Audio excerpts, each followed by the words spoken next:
Oiga, ¿por qué llegaste a estas horas? Porque a estas horas pude. Porque a estas horas quise. Estuve aquí solo toda la tarde. Lo lamento, papá, pero tengo cosas que hacer. Si te importara, vendrías más temprano. Sí, me importas, pero no puedo venir más temprano. ¿Cómo estás? Ya. Pero no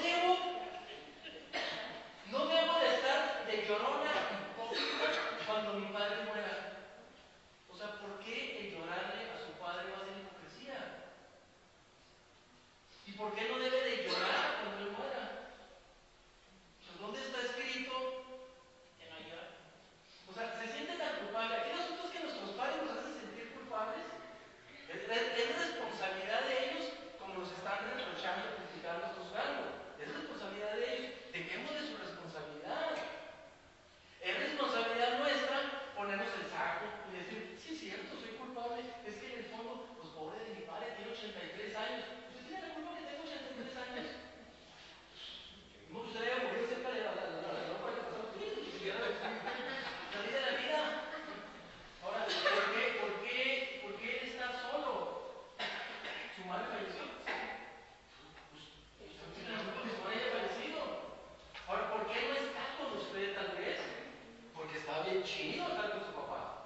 y lo que uno menos quiere es lastimar a las personas.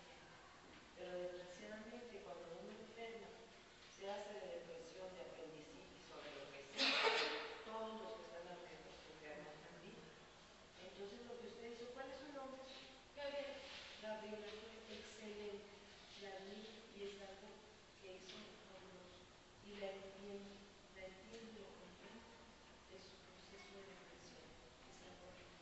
Pero sabe otra cosa, que Dios en su infinita misericordia nos permite salir. Y yo estoy en el proceso de esta cosa. Gracias. Gracias a usted por compartirlo. Cuando yo digo que las personas que están en depresión son egoístas,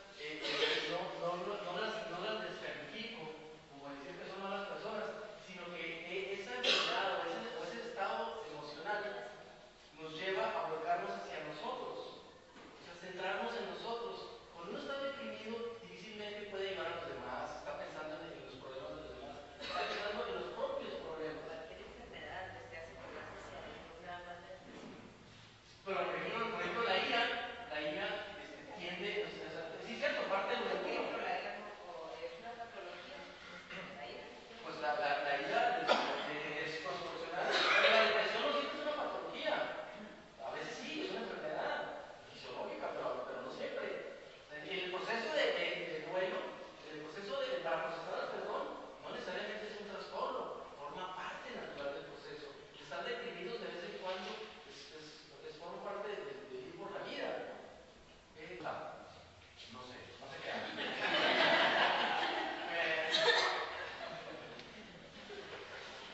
¿Cuál es el problema? ¿Cuál es el problema? ¿Por qué nos frustra tanto nuestra pareja o nuestros padres? ¿Por qué nos ha dolido lo que nos ha dolido? ¿Por qué nos duele lo que nos duele? Porque no cumple con nuestras expectativas. Porque yo creo que mi padre debería de tratarme de esta manera. Y como no me trata de esta manera, es decir, comparo al padre real con el padre ideal. Pero ese padre ideal no existe. Jamás existió. Es una creación mía, de mi ego. Mi ego que dice, yo merezco un padre mucho mejor. Y tú deberías de convertirte en ese padre. Y entonces usted dice, ya, es mi padre, debo amarlo, debo perdonarlo. Entonces usted llega así muy serena y luego, ¿por qué llegas hasta estas horas? ¿Por qué me dice eso? No debería de decirme eso. Debería de decirme, qué bueno que llegaste, mi corazón late de felicidad al verte cruzar el umbral. Tu sola presencia alegra mi vida, hija de mi corazón. Ni mangas, eso no sucede. Su padre real no le va a decir eso. El padre real va a decir, invariablemente va a decir, ¿por qué llegaste a esta hora? ¿Por qué no viniste más temprano? Pero usted no se va a frustrar a menos que espero